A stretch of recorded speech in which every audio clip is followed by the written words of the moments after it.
Before it's over, we hope you... Thank you guys for all the love, man. Like, subscribe. It starts with a chance encounter. 3 hikers are backpacking their way through the densely wooded terrain of the Colorado Rockies, when, through the heavy brush, one of them would notice something bizarre hanging from the trees. It almost looked like a bunch of thin black vines, growing from the stems and overtaking this one particular branch, though it clearly didn't seem to belong there. As the closer they got, the more the object appeared to be man-made, which was confirmed by the sight of a horrifying discovery lying directly beneath it. Dropped there in the middle of the woods was the remnants of a small aircraft, one that had been there for what seemed like years judging by the rust and decay. And it wasn't just the craft itself that was in an awful state of decomposition, but also the 2 bodies within it. It was a heartbreaking scene, and a confusing one as well, as when officers arrived, the cause of the wreck wasn't immediately clear, and the possibility of this crash going without explanation seemed very real. Who had been taking his friend Ronald Wilmond for a flight from Granby to Jeffco, 2 regional airports in central Colorado near the foothills of the Rocky Mountains, which explains the breathtaking scenery that's so apparent throughout the footage. Throughout the 6-minute recording, we hear brief moments of monologue from James as Ronald sits behind him soaking in the view. Oh, look at that down there, Ronnie, on the left. Until this moment. The moment that, by many accounts from aviation experts, forever sealed the fate of the plane and its 2 occupants. All around them were tall mountains, which, despite looking beautiful, were soon going to become obstacles for the pilot, as due to something known as density altitude, the small aircraft would not have been able to climb to a higher altitude with enough time to avoid them. Though strangely, nothing... Well, he just explained it. They pretty much fucked. Nothing is mentioned by James about this unfolding reality, leading some to theorize that he was distracted by the view, and maybe even looking downward at the pristine lake, while the mountain crept closer and closer. It's painful once you realize the predicament they're in, as the closer they get to those mountains, the less chance they have at maneuvering around them. And by the time they do realize, it's already much too late. Gonna be too late.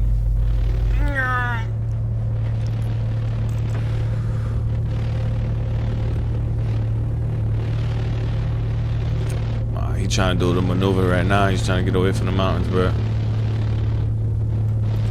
That's gonna make the plane shut off. It can't do such a quick maneuver. Damn, hang on, Ronnie!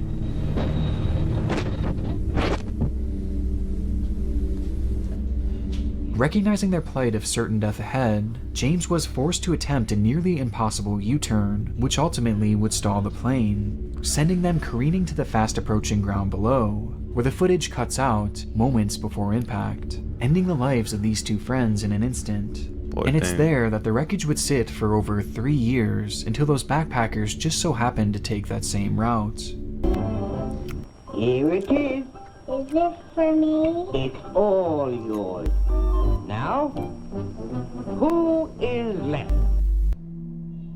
It was only the 22nd of December in the year 1990, but that didn't stop Von Taylor from kicking off the holiday early, as he sat by the tree pulling out gift after gift and opening them and... Who is this guy, chat? Y'all, please let me know, because it looks creepy. In front of an old VHS camera. Behind that camera was Edward Deli, a longtime companion of Vaughn who seemed adamant on filming his friend's reaction to the presents. I don't know. Dude, that dude looks creepy as fuck. How am I supposed to find out? Oh, he got a gun.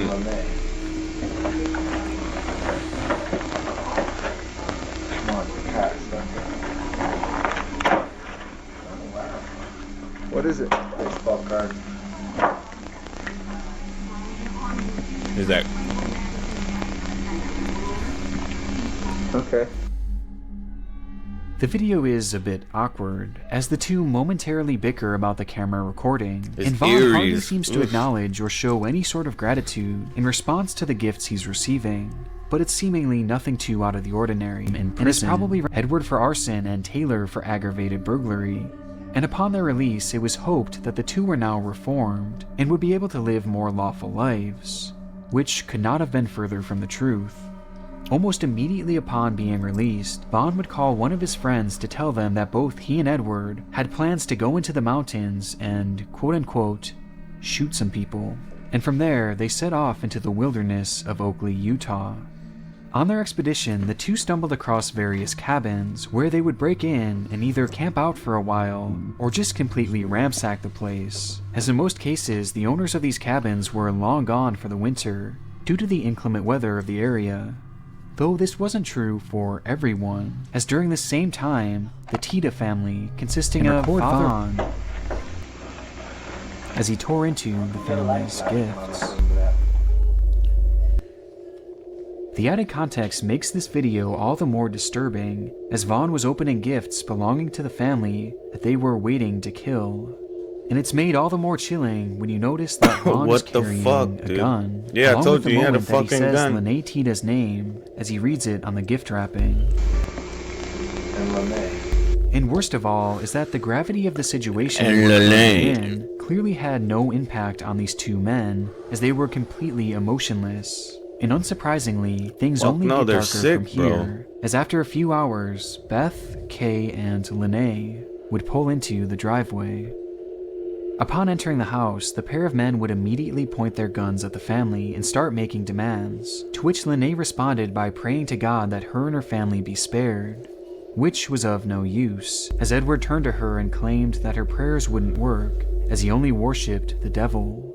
And moments later, the two would grab her mother and grandmother and end their lives for no That guy apparent is sick, reason. and why the grandma looks so This fucking left creepy in only the photo? 20-year-old Lene, who tried desperately to convince the men to leave, knowing in the back of her mind that her father Rolf and sister Trish would be arriving soon. But it was to no avail, as her pleading was interrupted by the sound of another snowmobile pulling into the driveway. Upon exiting their vehicle, both Trish and Rolf would be held at gunpoint, with Rolf being told to strip his clothes and give up all his money. Again, pleas were made to just take anything and leave them alone, but the two men remained unfazed. They wanted to cause pain and anguish to anyone and everyone, and nothing was going to stop them. And so They're Vaughn sick, pointed his bro. gun at Rolf and pulled the trigger, striking the man in the face before delivering one final blow to the back of his head, leaving just the two daughters. I gotta keep watching the southwest side. It's where most of them come from. You think it's likely? No, the odds are way against it, even in weather like this. But there's always a chance. The day was already off to a terrifying start, as hail began to fall from the sky and the sun became completely concealed by the dark clouds forming overhead. I This like was rainy nothing out of days. the ordinary for the area, You though, guys- as Joplin, Missouri is and has been notorious for its consistent threat of massive tornadoes. And so, despite the fear of an impending tornado looming in the area, many just continued about their normal lives, including a select few who even showed up for school, like Will Norton. The then 16-year-old had been attending Joplin High School, which he was headed for that very day to attend an early morning tennis practice, only to be met by those extreme conditions, with Will later going on to describe the harrowing events of that day in a YouTube video titled, "I Nearly Died." 7:20. So I get ready really fast and I rush to school, out the door, and then I'm leaving for school and there is just tons of rain and the wind is so crazy. You just see water. It's like horizontal rain and all the cars are like veering. I was having trouble keeping my car on the road. I drive a Hummer. This should not be happening. Anyway, I made it safely home and I think I'm just gonna go take a nap for the rest of my life because I didn't die. Oh my gosh, I'm done. Hey my The gosh. video was posted to his YouTube channel called WillDeBeast88883333, where he had found genuine success in the early days of YouTube, becoming a pioneer on what was then a brand new space, long before YouTubers were ever actually Suddenly, the rain fell even harder, and the winds began blowing horizontally, to the point that trees were starting to bend over and eventually break due to the strain. Recognizing the worsening conditions, Mark would call Sarah, who had just arrived at home, to ask her to open the garage for them so they can pull right in and avoid having to get out in this worsening weather. A request that couldn't be completed, as right after their phone call, the power would suddenly shut off, rendering the door impossible to open. And so, Sarah called back with the update to let the two know that they would likely have to park outside. You could hit the switch on the garage thing and manually open the fucking door. And make a run for it through the I'm front just door. saying, dog. Though by this point, Trained the weather sound of spotters in wind Galena are reporting now sightings of funnel clouds going off in Joplin. Those are definitely look power like flashes that we are seeing on the ground. Have a Folks, tornado on the ground? This is a tornado. Yeah, this is a very dangerous situation. We cannot stress this enough. If you are in Joplin, please take cover. No, it is certainly going off. Caitlin, I'm just looking out the door right now. Please do not go outside.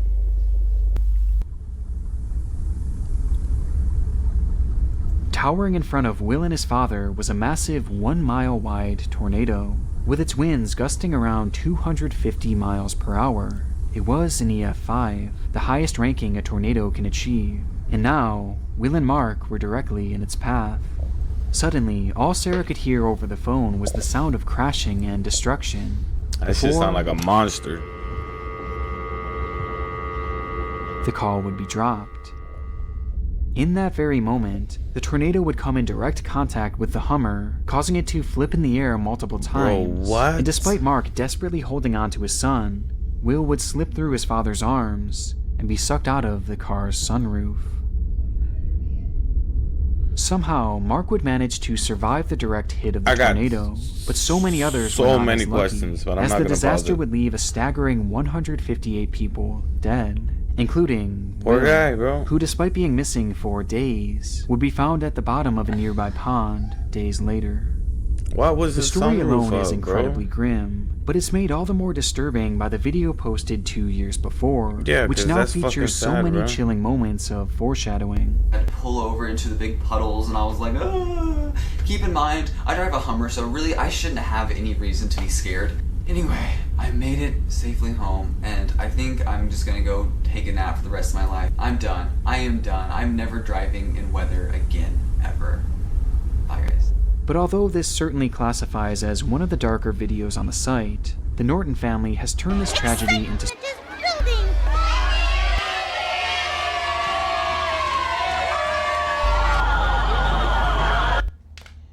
It was set to be the party of the year, a celebration to say goodbye to 2008 and hello to a brand new promising year. It was New Year's Eve, the day where everyone is looking for a fun party to attend. And in Bangkok, Thailand, the Santika Club was the place to be. The event was dubbed Goodbye Santika, hitting on the theme of leaving the past behind and starting fresh in this new year. And in preparation, promotional commercials would be shot and aired all throughout the region, building up even more hype for the much anticipated event.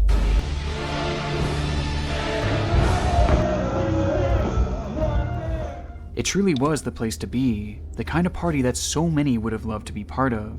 But this wasn't even the main event. Midnight was fast approaching and the owner of the club had promised a spectacle that the city would never forget. And so an idea was hatched, to give patrons sparklers which would be lit and used during the countdown.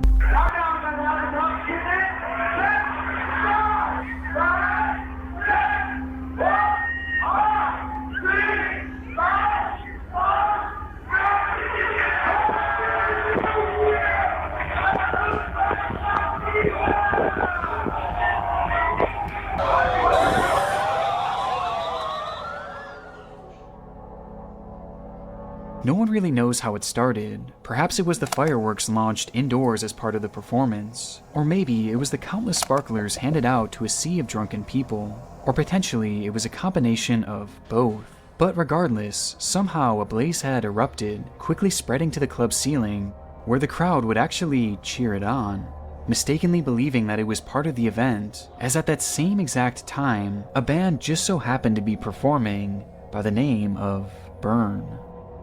By this point, the performers knew immediately that the fire was unplanned and that an emergency was brewing, and so they slipped off the stage and out the back exit, with no guidance being given to the 1,000+ people in the venue, none of whom had realized the danger they were truly in, until the power would shut down, with the inside falling pitch black and silent, save for the crackling of the spreading fire, illuminating the area to avoid but not the area to run to. And suddenly, panic-driven chaos ensued. There were multiple exits, but just too many people, too much darkness, too much smoke. And in the matter of just a few minutes, the fire had consumed every inch of safety within that building. Bruh. The tales told from within that event are horrid, with some of the most disturbing being not about the crush of humans surging towards the exit, or the unstoppable blaze moving at lightning speed, but instead, about a chandelier.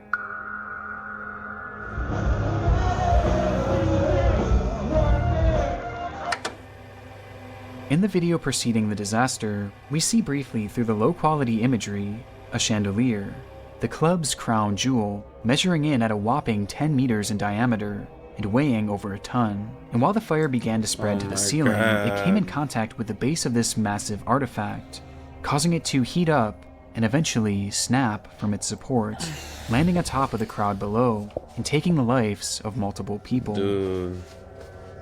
When the smoke eventually cleared on the catastrophe and the carnage was fully revealed, it would be announced that 67 people had lost their lives that day, with countless others being burned and permanently disfigured, leading to the club owner being jailed for 3 years. Despite the true cause still being debated to this day, the video from directly beforehand shows just how lax the safety measures were, as even if they weren't the direct cause, giving sparklers to 1,000 drunken people indoors was just a disaster waiting to happen. That's fucking stupid. And in the end, the party truly did live up to its name. Goodbye, Santika, as the club.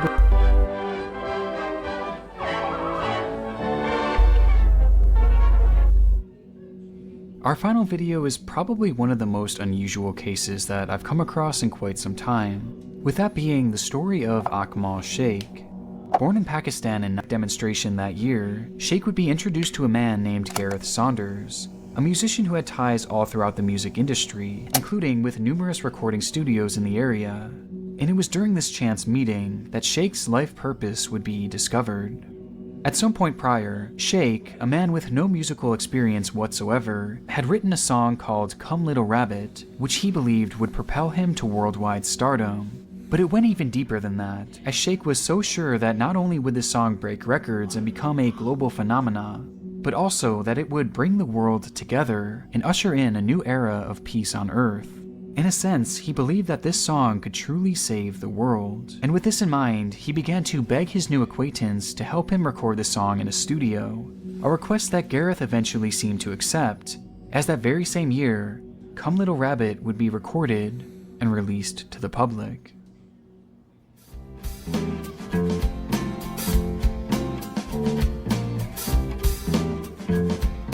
Come little rabbit, come to me. Come little rabbit, let it be. Come little rabbit, come and pray. La ilaha illallah. La ilaha illallah. Illallah, illallah. La ilaha illallah. Illallah, illallah. What the fuck? As you can probably tell just based on how things are going so far, the song did not perform as intended, and sadly the world did not come together in harmony upon its release, likely because the song just wasn't very good. The sad reality of the situation was that I.m.g Sheikh was a very mentally unwell man, and these big dreams that he had throughout his life were, in most cases, more so delusions. And though we don't know for sure what exactly he was suffering from, many close to him described his behavior as being on par with severe bipolar disorder, and Come Little Rabbit was the latest example of his struggling mental state, representing a point in which he detached his furthest from reality. And sadly, it was this very song that would drive his life to an even lower point. As the world continued on with its usual chaos after the release of Come Little Rabbit, Sheikh still believed that it could provide peace on Earth, becoming convinced that the only reason it hadn't worked already was that no one knew who he was. But this was all going to change after he received an opportunity that would shift the course of his life. Around the same time, Sheikh was introduced to a man named Okol, who had just the opportunity waiting for him. By pure chance, a once-in-a-lifetime performance had opened up in one of China's biggest nightclubs that just so happened to be owned by Okol, and supposedly being impressed by Come Little Rabbit, Okol decided he was going to fly Sheikh out to China to fill that slot and perform in front of thousands. And so on September 12th, 2007, Akmal would be flown to China free of charge to make his dream a reality. But before leaving, Sheikh was given a single suitcase by Akol, which he was told to bring along with him to their destination, since due to a scheduling conflict, Akol had to grab a later flight, leaving Akmal all on his own. By all accounts, the flight there went smoothly, though trouble quickly arose when the plane touched down at I.m.g airport in China, as there was one major issue. Sheikh didn't speak the language, and so once released at the gate, the man had no idea where to go and was unable to communicate with anyone, leading to him pacing around nervously and acting slightly erratic, which didn't go unnoticed by airport security. They watched the man's behavior deteriorate for several minutes before ultimately making the decision to detain him and search his belongings, believing that surely he was up to something suspicious. Which is when they'd open that very bag given to Akmal by Akol, only to discover a staggering 4 kilograms of heroin. The discovery sent Sheikh into a panic, as he was completely unaware that he was transporting illegal contents because the bag didn't even belong to him, stating adamantly that it belonged to his friend Akol, who was flying in on the next flight and would be there soon to help clear things up. And so surprisingly, security seemed to believe him, as they all sat waiting for Akol to step off the next plane and set the entire situation straight, though he never did. In reality, Sheikh had been tricked into becoming a drug mule, taken advantage of with his mental illness used against him to make him commit a crime he had nothing to do with. There was never any club and there was never any performance, it was all just a ruse.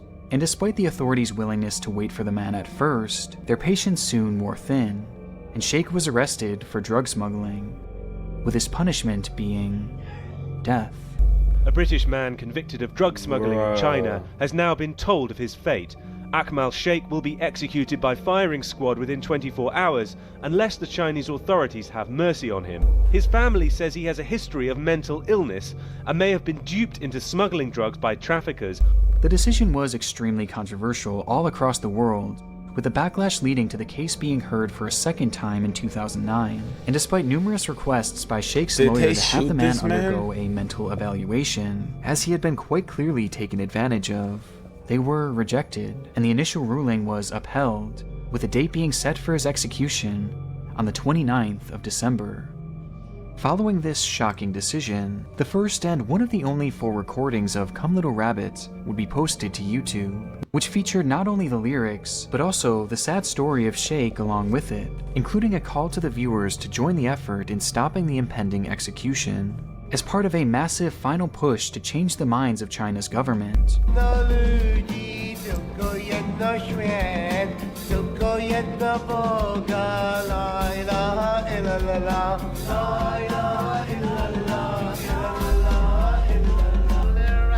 Come to me, come little rabbit, let it be.